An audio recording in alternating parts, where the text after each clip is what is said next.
प्यारे बच्चों, क्या आप भी इस बार 10वीं के बोर्ड एग्जाम देने वाले हैं और आपको गणित नहीं आती है? अगर गणित का एक भी प्रश्न आपने आज तक हल नहीं किया है और गणित से डर लगता है, तो जुड़िए आप हमारे YouTube channel excellent study by Mahmood Alam के साथ। मैं आपके प्रत्येक सवालों का उत्तर दूंगा और कोशिश करूंगा कि इस 3 माह में, जो भी 3-4 माह बचा है, इसमें पूरा आपको सिलेबस कंप्लीट करा दूं और ताकि आप आने वाले बोर्ड एग्जाम में अच्छा रिजल्ट ला सके। आज मैं 10वीं कक्षा के गणित का पहला लेसन संख्या पद्धति को हल करूंगा और उसके बेसिक बातों को आप लोगों को समझाऊंगा ताकि आप आसानी से उन्हें समझ सके। संख्या पद्धति के बेसिक जो रूल है उसमें आपको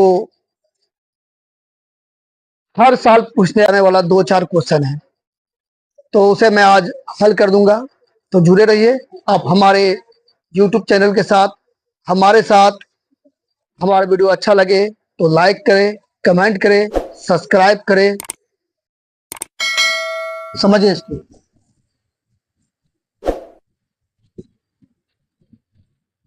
वास्तविक संख्याएं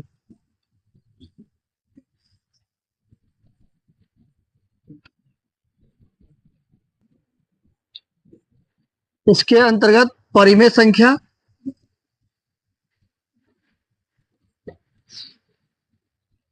और एक अपरिमेय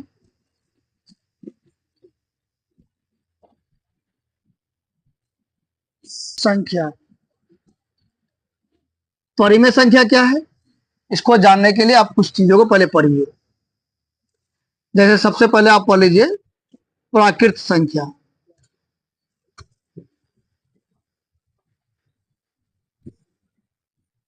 गिनती वाली सभी संख्या को प्राकृत संख्या कहते हैं।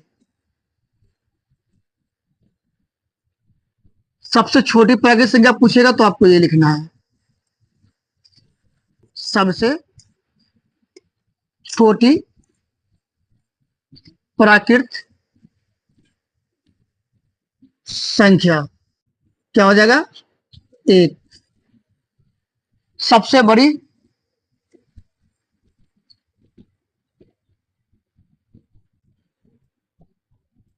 प्राकृत संख्या अनंत।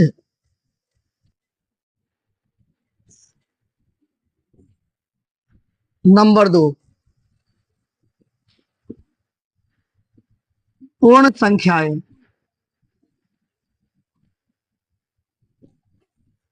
जब शून्य को शामिल कर दिया जाए प्राकृत संख्या के समूह में, तब हम कह सकते हैं कि पूर्ण संख्या हो गया ये। तो सबसे छोटी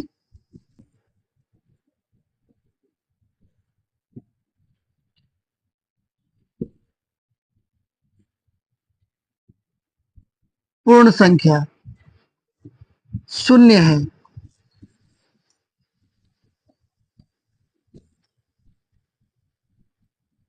सबसे बड़ी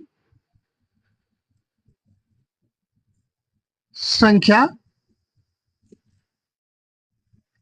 ये भी अनंत है। हमें ज्ञात ही नहीं कि सबसे बड़ी संख्या क्या है, जाते रहेंगे या आते रहेगा। ठीक है। नंबर 3 पूर्णांक संख्या के समूह में, तब हम कहें कि ये पूर्णांक संख्या है। जैसे ए वाले को देखिए आप, 0, 1, 2, 3, 4, और ये बढ़ते रहेगा। अब इसमें क्या करें, ऋणात्मक संख्याओं को शामिल कर दें। तो -1, -2, -3 और -4, ये भी क्या होगा, बढ़ते रहेगा। तो यहां देखिए, एक छोर तो इधर, अभी एक छोर इधर है। इसका दोनों छोर जब हम लोग देख रहे हैं तो पता ही नहीं चल रहा है कि कौन सी बड़ी है कौन सी छोटी है। तो छोटी संख्या तो हमें पता क्या चल रहा है कि 0 से है, इधर जितना आते हैं सब छोटी ही होते जा रहा है। इधर जितना जा रहा है क्या होगा, बड़ी ही होती जा रही है। तो पूर्णांक संख्या में इसका जो सबसे छोटी पूर्णांक संख्या है वो भी अनंत है, और जो बड़ी संख्या है वो भी क्या है, अनंत है, दोनों ही अनंत है। सबसे छोटी तथा सबसे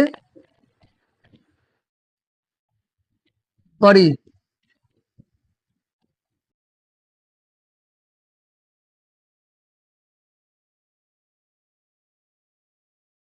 आप यहां पे कर लीजिए सम संख्या।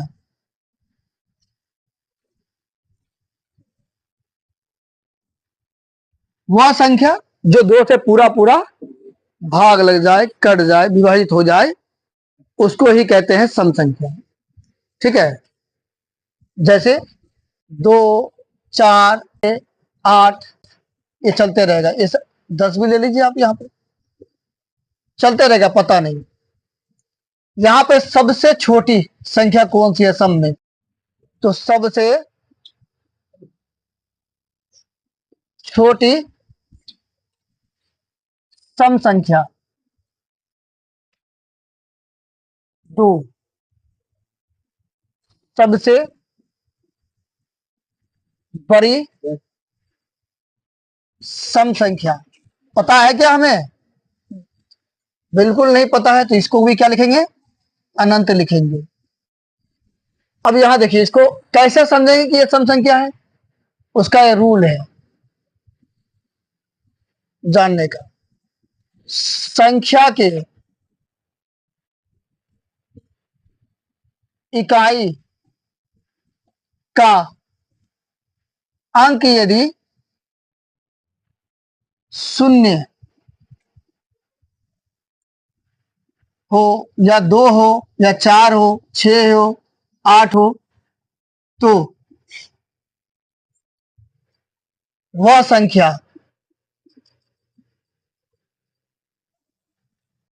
क्या हो जाएगा,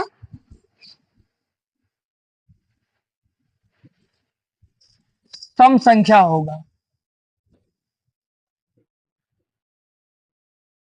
क्लियर। सम के बाद विषम।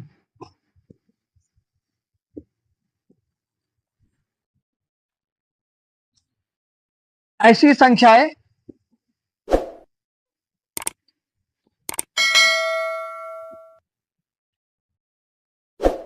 जो 2 से विभाजित न हो को विषम संख्या कहते हैं। जैसे 1, 3, 5, 7, 9, 11, 13, 15, 17, 19, 21, 23, ये सभी क्या है, विषम संख्या है।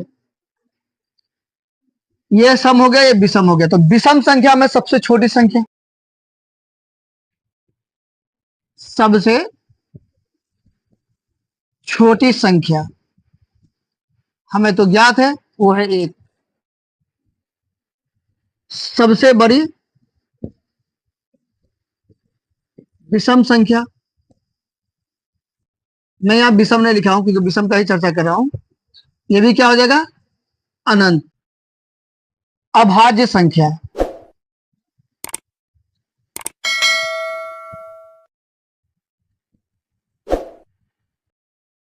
अभाज्य संख्याएं ऐसी संख्याएं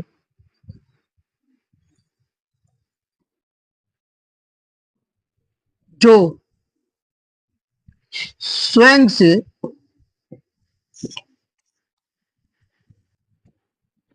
विभाजित होता हो, या 1 से विभाजित होता है को अभाज्य संख्या कहते हैं। जैसे आप ले लीजिए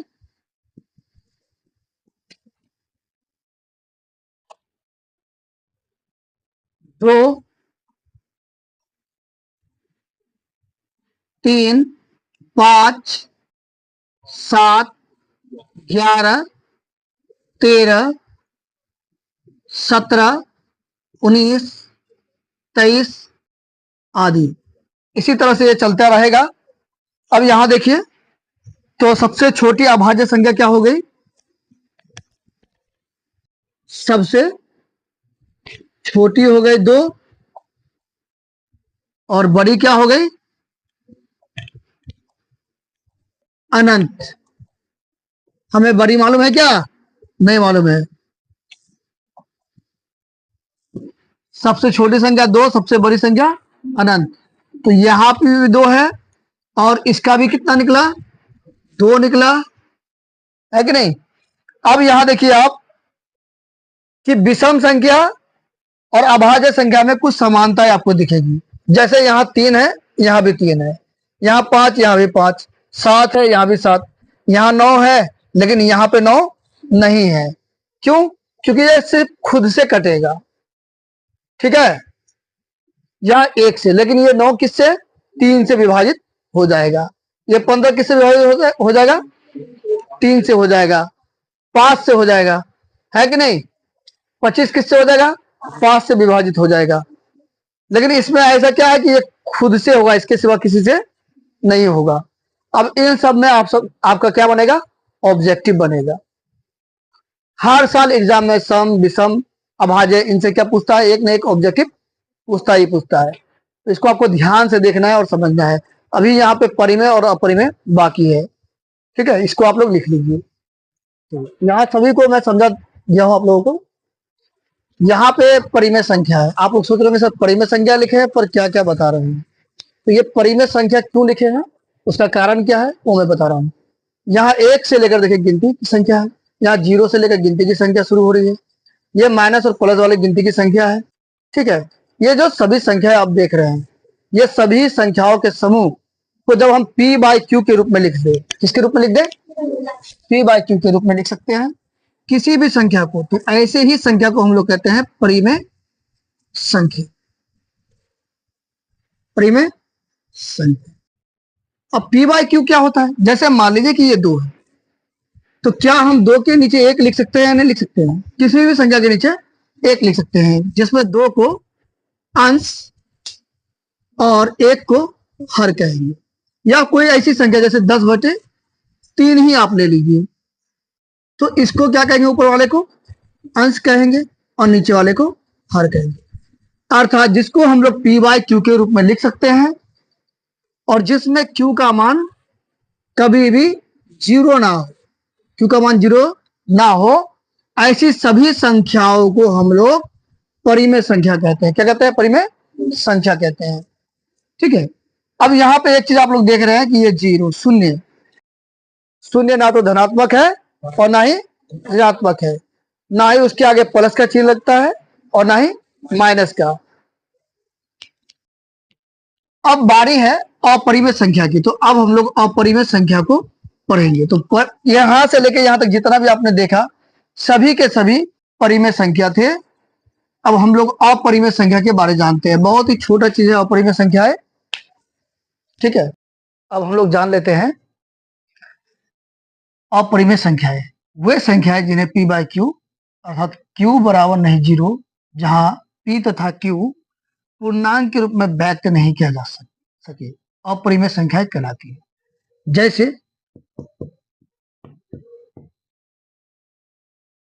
ये रूट अंदर 2, रूट अंदर 3, रूट के अंदर 5, 6, 7, 8, ये चलता रहेगा सिलसिला। अब देखिए इस दोनों के बीच में रूट अंदर 4 है, 4 का वर्गमूल निकल जाएगा 2। लेकिन इन सभी का वर्गमूल नहीं निकलेगा, जो भी निकलेगा दशमलव के रूप में निकलेगा। एक बात और याद रखिए कि पाई जो है, पाई ये भी अपरिमेय संख्या है।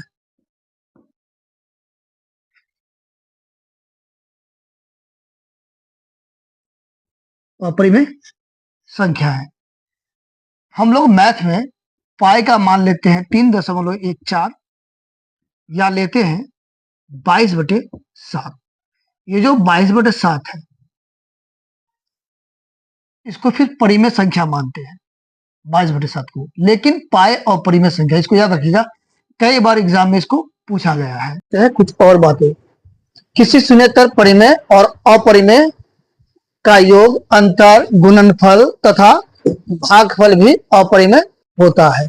इसमें आप लोग क्या जान चुके हैं कि कोई भी संख्या यदि q बराबर नहीं 0 के रूप का हो, ठीक है, फिर भी ये अपरिमेय संख्या होगी।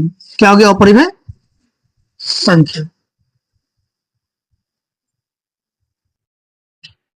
यूक्लिड विभाजन परिमिका, इसके बारे में जान लीजिए। क्या है यूक्लिड विभाजन परिमिका? दो धनात्मक पूर्णांक, धनात्मक मतलब प्लस वाला, इसमें हम लोग माइनस लेके हिसाब नहीं बनाएंगे, प्लस वाला ही लेंगे। जो भी संख्या दिया रहेगा क्वेश्चन में प्लस वाला पूर्णांक ए और बी, यदि इसको ए और एक को बी मान ले तो दिए रहने पर हमें ए बराबर बी क्यू प्लस आर, मतलब एक सूत्र आपके लिए बन रहा है ए बराबर बी क्यू प्लस आर, जहां जीरो जो होता है यानी शून्य जो होता है या तो आर के बराबर होगा या आर से बड़ा, आर बड़ा होगा जीरो से, जीरो के बराबर आर होगा या जीरो से बड़ा होगा और आर से हमेशा भी बड़ा होगा। ठीक है, छोटा कभी नहीं हो सकता बी का मान। कहने का तात्पर्य है कि यहाँ जो आर है, ये आर वो जीरो बन सकता है, ठीक है, लेकिन जीरो से छोटा नहीं हो सकता है। और जो आर है, जो आर है इस बी से कभी भी बड़ा नहीं हो सकता। ठीक है, बी को संख्या क्यू और आर ज्ञात कर सकते हैं, अर्थात ऐसी संख्याओं का अस्तित्व, ऐसी संख्या कोई भी हो जाए तो उसका क्या हो जाएगा? अस्तित्व हो जाएगा। आप लोग मौसा बनाए होंगे, मौसा बनाए होंगे ना, यानी एचसीएफ, महत्तम समापवर्ती, एचसीएफ। आज जो हम लोग एचसीएफ के बारे में चर्चा कर रहे हैं उस एचसीएफ का नाम है यूक्लिड विभाजन परिमिका या यूक्लिड विभाजन एल्गोरिथम, यूक्लिड विभाजन एल्गोरिथम। अब इस पे हम लोग कोई हिसाब ले लेते हैं। मान लीजिए कोई संख्या है 48 और कोई संख्या है 14। अब इस दो संख्या का आपको क्या ज्ञात करने के लिए कह रहा है कि मौसा ज्ञात कीजिए। तो आप लोगों ने ज्ञात किया था पहले, जो संख्या छोटी है आप लोग लिखते थे ऐसे, इसको लिखते थे ऐसे। 14 को 3 बार पढ़ेंगे तो कितना आ जाएगा? 42 आएगा। 8 से 2 घटाएंगे तो कितना आएगा? 6 आएगा। यहाँ पे कट का निशान या जीरो भी आप दे सकते हैं या छोड़ भी देंगे तो चलेगा। उसके बाद क्या करते थे, यहाँ पे आप लोग ऐसे मोड़ देते थे, इसको यहाँ लिख देते हैं। 6 को कितना बार पढ़े कि 14 आ जाए, तो 2 बार में 12 आएगा, यहाँ शेष बच जाएगा 2। फिर इस 6 को यहाँ लिख देंगे। 2 को कितने बार पढ़े कि 6 आ जाए, तो 3 बार में क्या बचा? 0।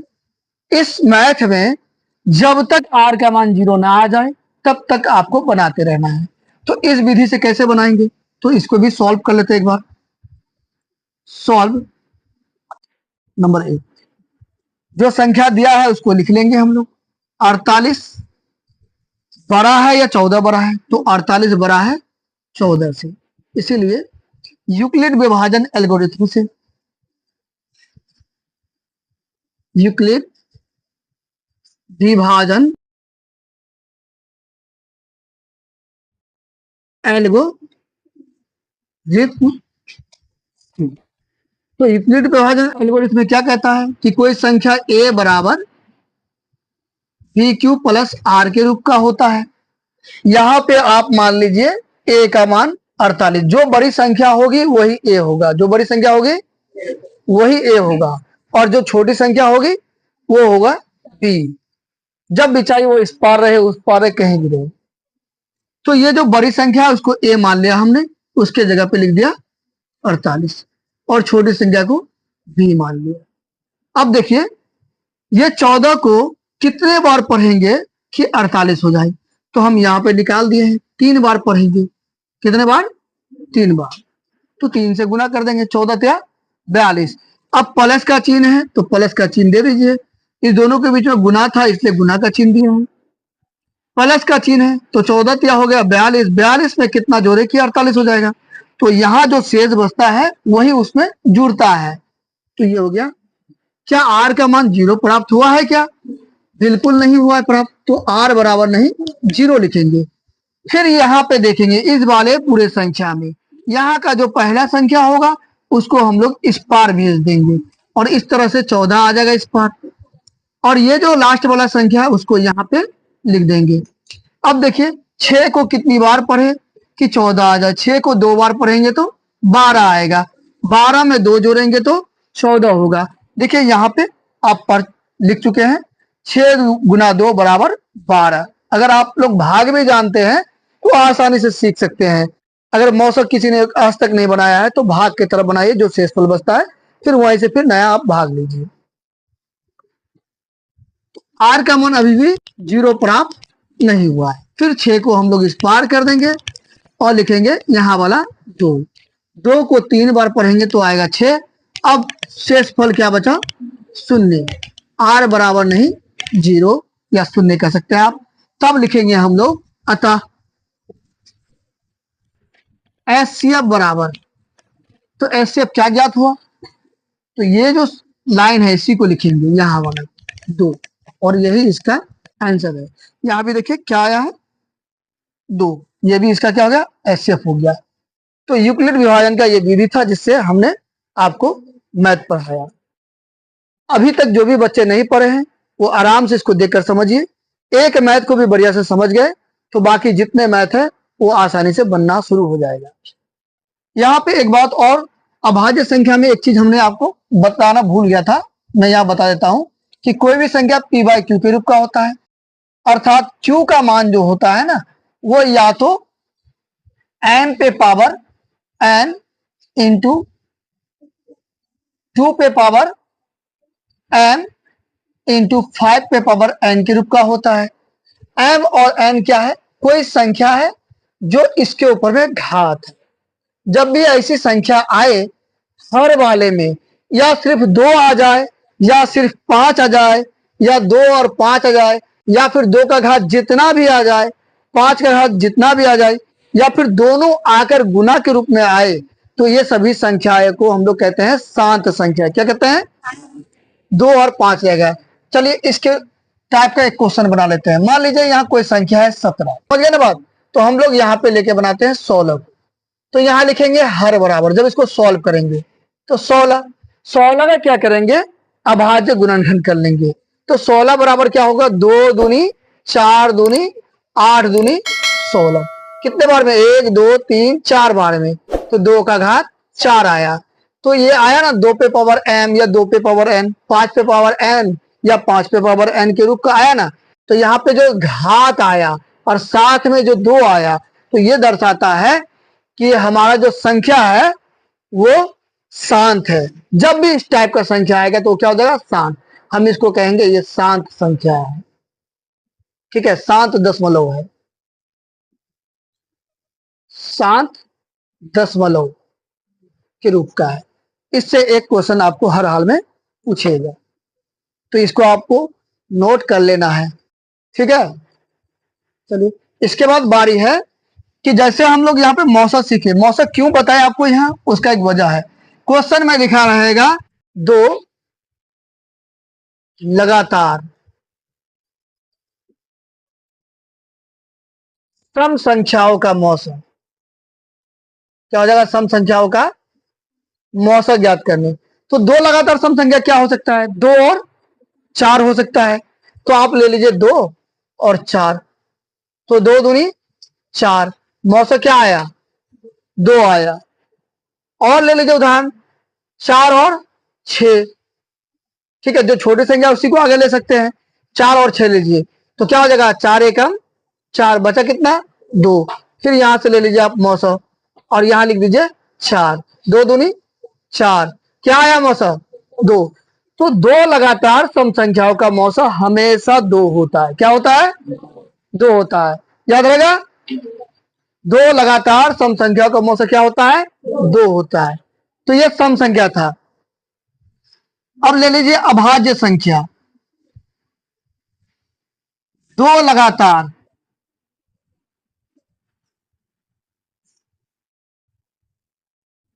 अभाज्य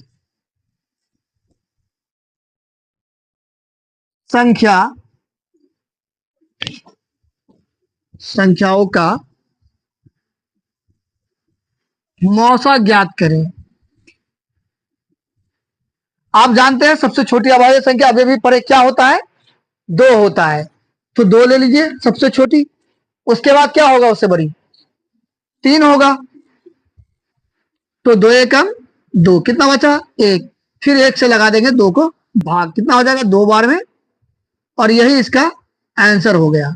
ठीक है, अब देखिए 3 और 5 ले लीजिए, 3 और 5 तो क्या हो जाएगा 3 एकम 3, बचा कितना 2, फिर यहाँ पे 3 लिख दीजिए आप, तो क्या आएगा 1 बार में बचेगा 1, फिर इस 1 को कर दीजिए 2 से भाग, यहाँ 2 दे दीजिए 2 बार में, और क्या बचेगा 1। यहां से हमने क्या प्राप्त किया कि 2 लगातार अभाज्य संख्याओं का मौसा क्या होता है, 1 होता है। आपको और भी कुछ लेने का मन है तो और भी ले लीजिए, जैसे मान लीजिए कि आप लेते हैं 17 और 19, ये बड़ी संख्या है ना 17 और 19, तो यहां पे ले लीजिए आप 17, 1 बार में हो जाएगा 17, 2 बचेगा, फिर 2 से लीजिए 17 को, 8 दूनी 16, शेषफल बचेगा 1, फिर ले लीजिए यहाँ पे 2, तो 2 बार में क्या बचा 1। तो 2 लगातार अभाज्य संख्याओं का मौसा हमेशा क्या होता है, 1 होता है। सम संख्याओं का मौसा क्या होगा 2, 2 लगातार सम संख्याओं का मौसा 2, 2 लगातार अभाज्य संख्या का मौसा 1 होता है। क्यों होता है, क्योंकि वो या तो खुद से कटेगा या फिर